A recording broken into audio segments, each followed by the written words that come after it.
Oke, welcome to my channel Bu Ratna Indriani. Jangan lupa subscribe and comment anak-anak. Ya, kita mau lanjutkan. Ini merupakan video pembelajaran keempat untuk hukum-hukum kimia. Sekarang kita lihat. Kemarin udah Ibu jelaskan. Yang pertama, hukum kekekalan massa, tentunya masih ingat ya. Nanti kalau masih lupa bisa dibuka lagi video sebelumnya. Yang kedua nanti ada hukum perbandingan tetap. Nah, hari ini Ibu mau menjelaskan tentang yang ketiga dan keempat.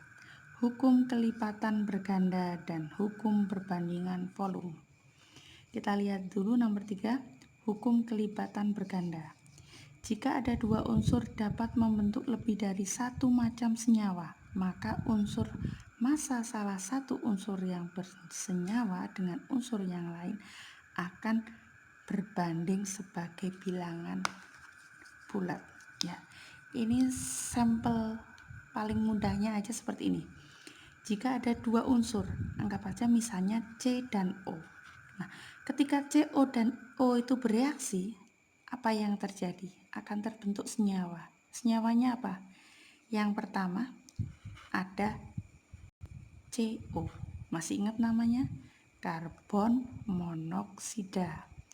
Senyawa yang kedua nanti bisa CO2, karbon dioksida. Nah, ini namanya hukum kelipatan berganda. Nah, dua unsur bisa berganda, bisa lebih dari dua juga, tapi karena C dan O-nya ada dua senyawa, jadi Ibu tulis dua. Nanti kita lihat soalnya. Yang ketiga, yang keempat ada hukum perbandingan volume. Pada suhu dan tekanan yang sama, perbandingan volume gas bereaksi dengan volume gas hasil reaksi merupakan bilangan bulat. Artinya sama dengan perbandingan koefisien. Nah, kemarin di pembelajaran yang pertama Ibu sudah jelaskan tentang koefisien ya. Bagi yang belum bisa dilihat di channel sebelum-sebelumnya. Sekarang kita lihat ya, kita lanjut soal berikutnya. Ya, ada di soal nomor 5. Kita lihat soal nomor 5.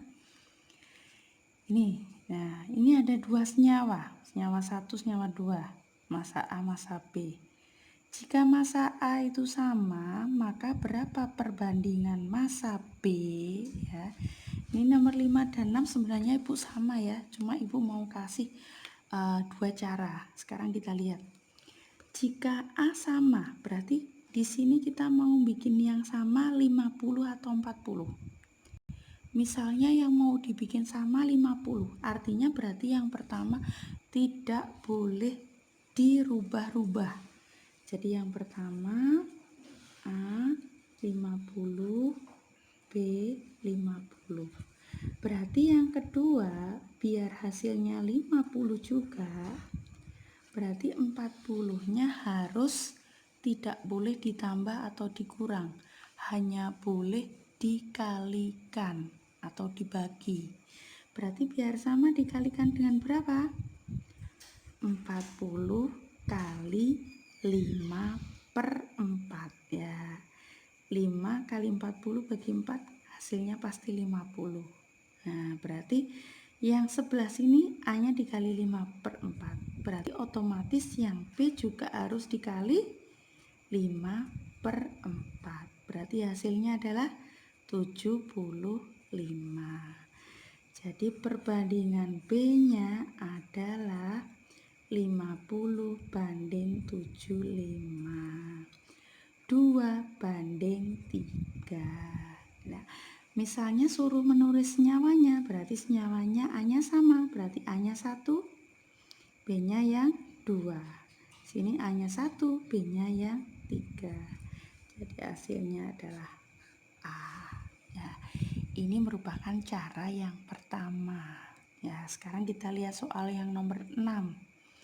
Ini soal yang nomor 6 sebenarnya sama, cuman Ibu kasih cara yang kedua.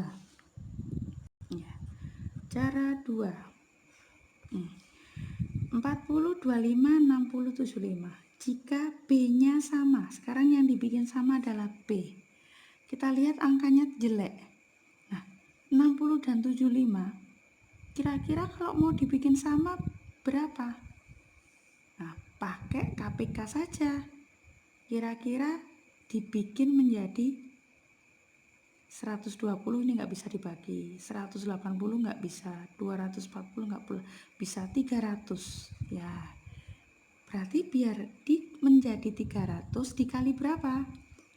Berarti 60 kali 5 ya, 300 kan? Faktor pengalinya 5. 75 dikali 4, faktor pengalinya 4. Nah, ini hasilnya sama, 300. Kalau sini kali 5, otomatis yang A juga kalikan 5.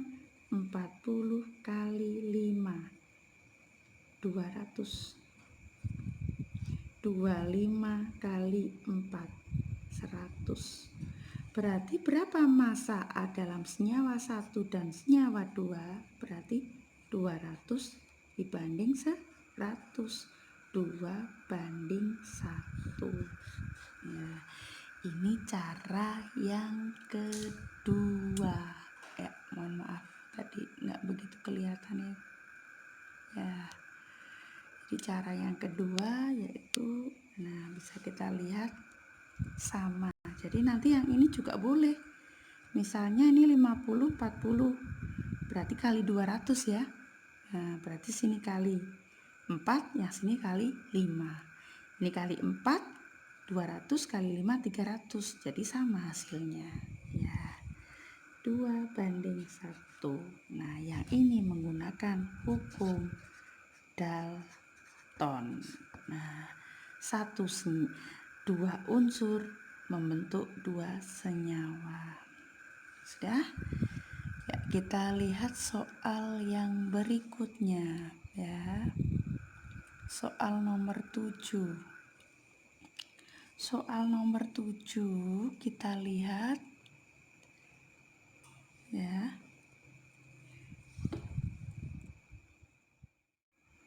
Ya.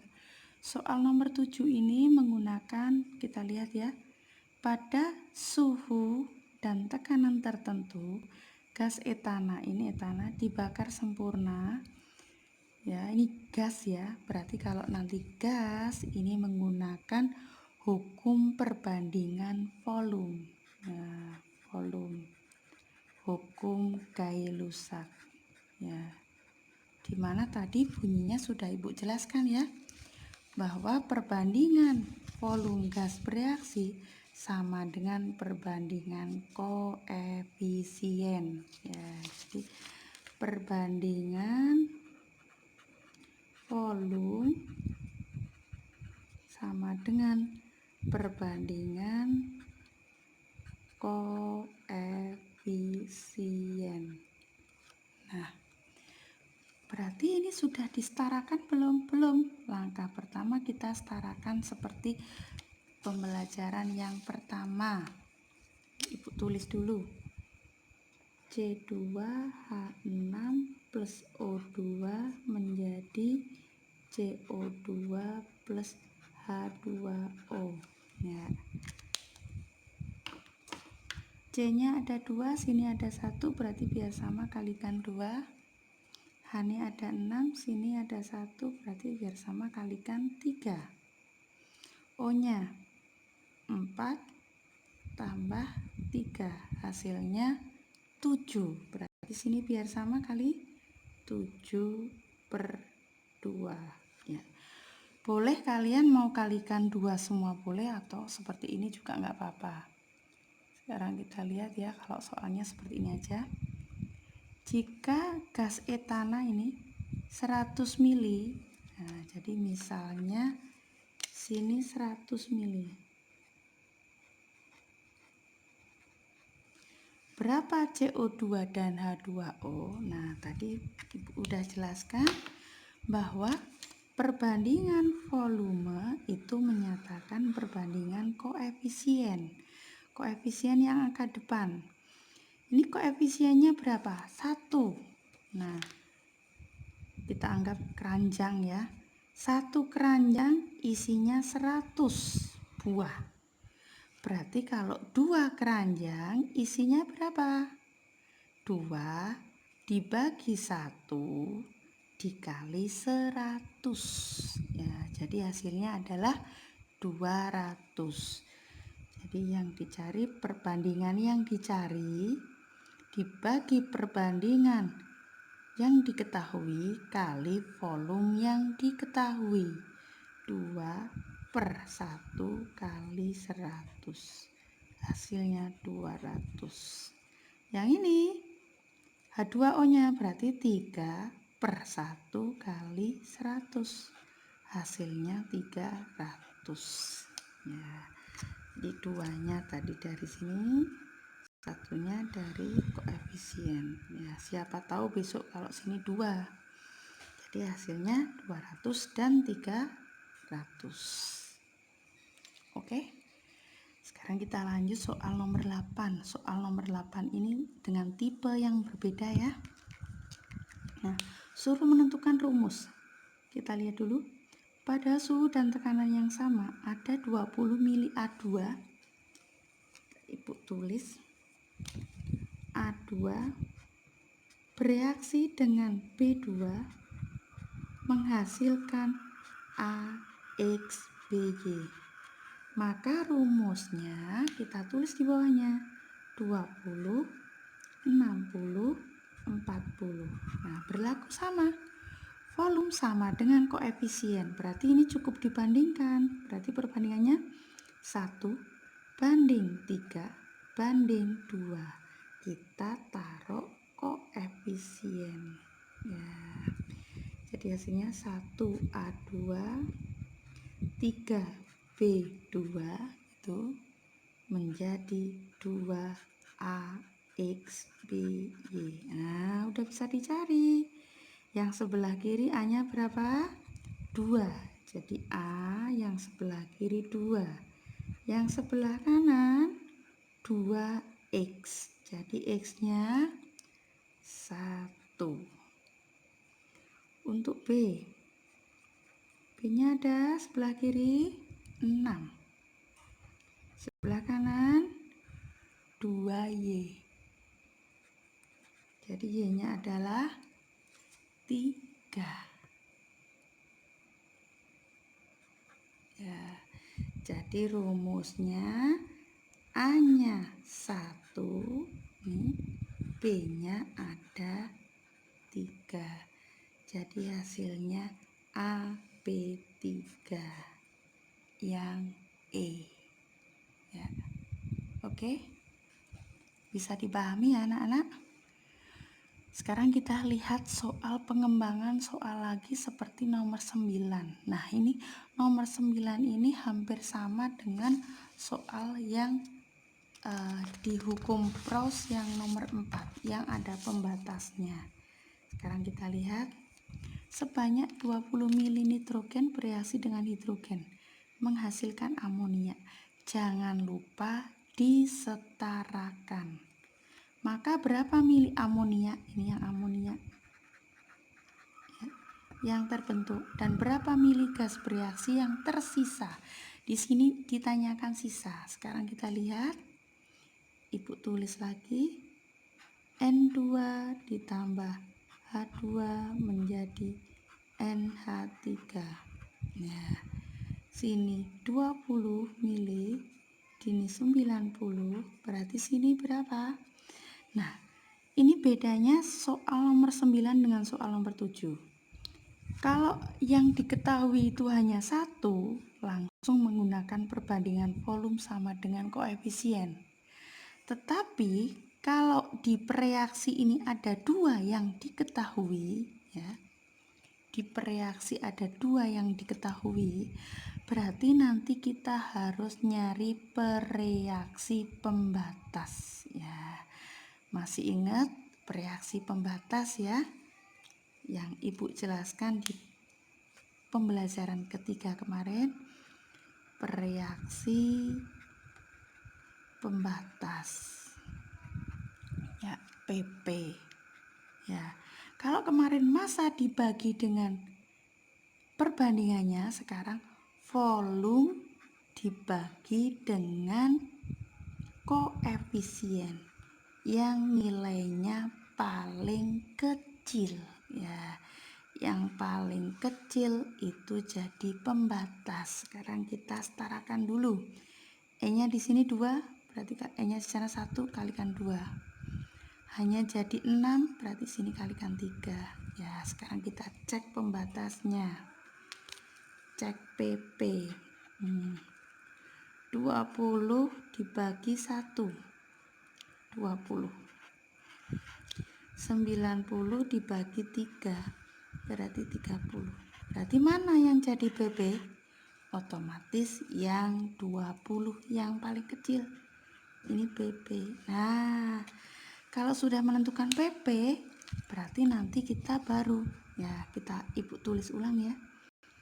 N2 plus 2 NH3. Kasih warna yang berbeda. 1, 3, 2. Ya, ini 1. Satunya dari sini, 3-nya dari sini. Ya.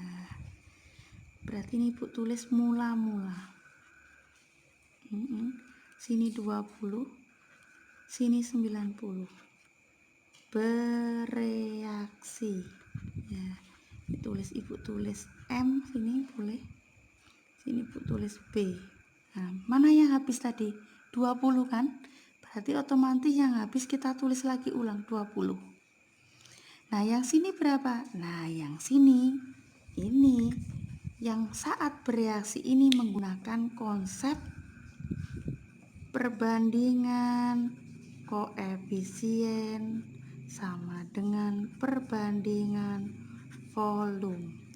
Jadi kalau sudah menentukan reaksi pembatas, nanti ini yang jadi patokan dasarnya ya. Berarti sini berapa? Nah, sini caranya kayak tadi, koefisien yang dicari dibagi koefisien yang diketahui kali volume yang diketahui. Jadi 3 dibagi 1 kali 20, hasilnya 60. Yang sini 2 dibagi 1 kali 20, hasilnya 40. Ya, berarti di kondisi akhir, ini namanya kondisi akhir ya. Ya, A. Nah, jadi nanti kalau soal berikutnya kita tulis M mula-mula, B bereaksi, dan A akhir. Ini habis. Nah, ini yang jadi pembatas, reaksi pembatas. Ini ada sisa berapa? 90 kurangi 60, 30. Dan NH3 yang terbentuk adalah 40. Ya, sekarang kita jawab yang A. Berapa volume gas amonia yang terbentuk? Jadi volume NH3-nya adalah 40 ml. Yang B. Berapa mili gas bereaksi yang tersisa? Ya, ini. Jadi ada sisa H2 sebanyak 30 ml. Oke anak-anak, sudah cukup jelas untuk pembelajaran di kegiatan belajar 4 hari ini. Nanti jangan lupa subscribe ya. Yang boleh mau tanya bisa cek di WA Ibu. Oke, kita akhiri. Terima kasih anak-anak. Semangat pagi. Oke.